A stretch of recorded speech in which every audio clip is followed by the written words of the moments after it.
I welcome you all to the DBMCI channel. I am myself Dr. Rajesh Gubba. I am the general medicine educator and a cardiologist.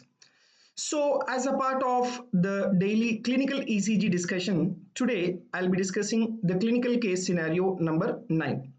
So, in this clinical scenario, I'll discuss what is the tricky mistake that we can do, and by proper analysis that mistake can be avoided, and what is that tricky mistake that can be done, I will explain you now.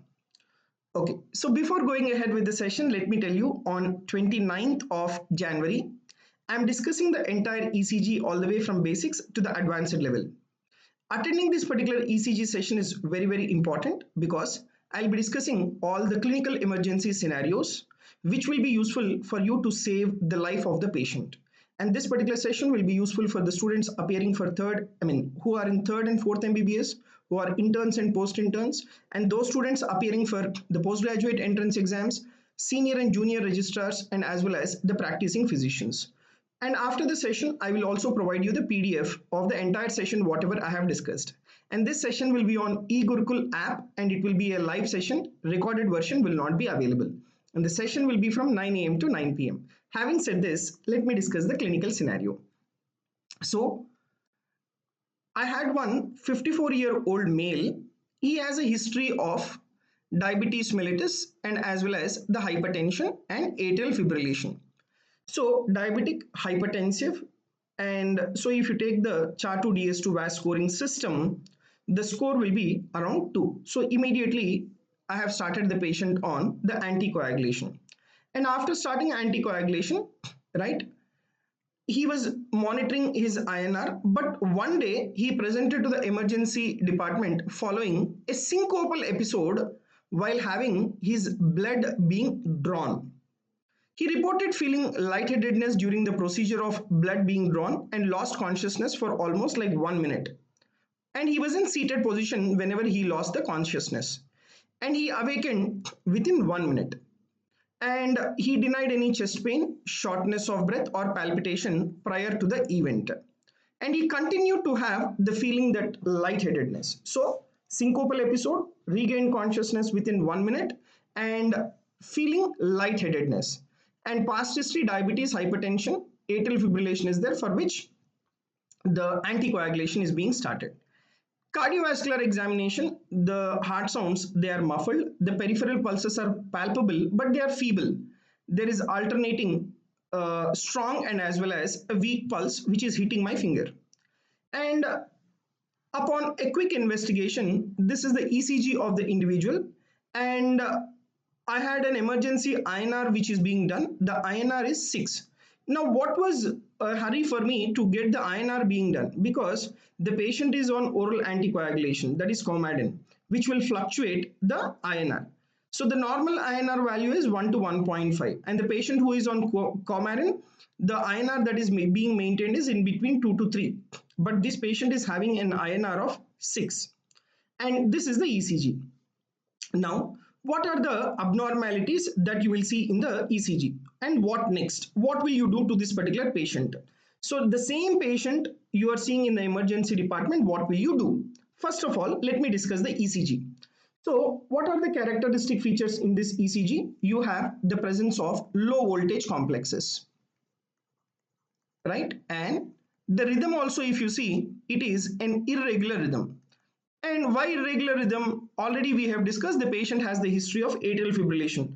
So that is the reason why you can see that there is variable RR intervals, right? And P wave, they are also not very much significant, okay? They are like variable. And you take the low voltage complexes. What is the criteria for low voltage complexes? The QRS complex should be less than 5 mm in the limb leads, that is lead 1, 2, 3, AVF, AVR, AVL, AVF. And QRS complex should be less than 10 mm in the chest leads. This is what is the criteria for the low voltage complexes. And immediately what I have done is I have done an echocardiogram. What does the echocardiogram was showing? Echocardiogram was showing the features of cardiac tamponade, that is the right ventricular diastolic collapse was there. right ventricular diastolic collapse was there. So this was the echocardiographic picture. So finally, the diagnosis of cardiac tamponade is finalized. So the diagnosis of this particular patient is cardiac tamponade. Now, what should I do to this patient now? Every one of you know that in patients with cardiac tamponade, the treatment of choice will be pericardiocentesis. Now, I'll ask you one simple question now. And why there is cardiac tamponade? What was the etiology for the development of cardiac tamponade in this patient? See, this patient has developed hemopericardium. Now, how can you tell that the patient has developed hemopericardium? Because the INR is raised, right? There is raised INR. So, initially, he might have had massive pericardial effusion that might have progressed to the development of cardiac tamponade. Cardiac tamponade is what? Abrupt accumulation of the fluid in the pericardial space, and where there will be hemodynamic instability or instability within the individual. So this is a clinical scenario of cardiac tamponade. How did you diagnose? Number one, by ECG, low voltage complexes are there. Number two, by 2D echo. And what was the cause for the cardiac tamponade? That is, he is on the oral anticoagulant, because of which the individual has developed hemopericardium. Now the point is, shall I do pericardiocentesis first? The answer is a big no.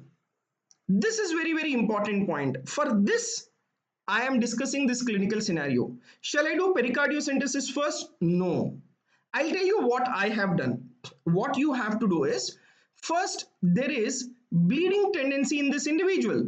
So I have given vitamin K 10 milligrams subcutaneously and 4 units of the fresh frozen plasma to reverse the anticoagulation, right? So I want that INR to be normalized.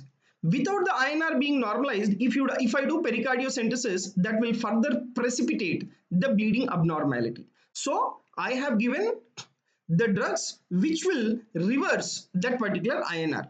So once the individual is stabilized, right, following the reversal of anticoagulation, under the fluoroscopy, I have removed almost 1100 ml of the blood from the pericardium.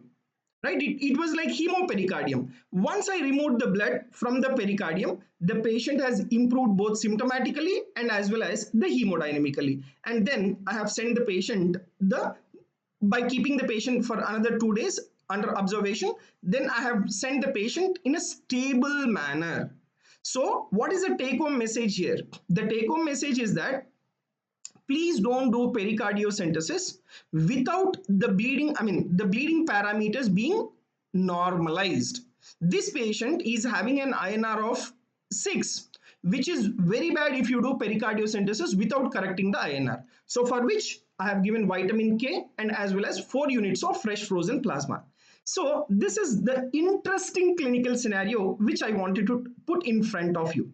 So thank you very much. See you again in the next important clinical scenario tomorrow. Before going ahead, let me just remind you once again, on 29th of January, I'll be discussing the entire ECG all the way from basics to the advanced level.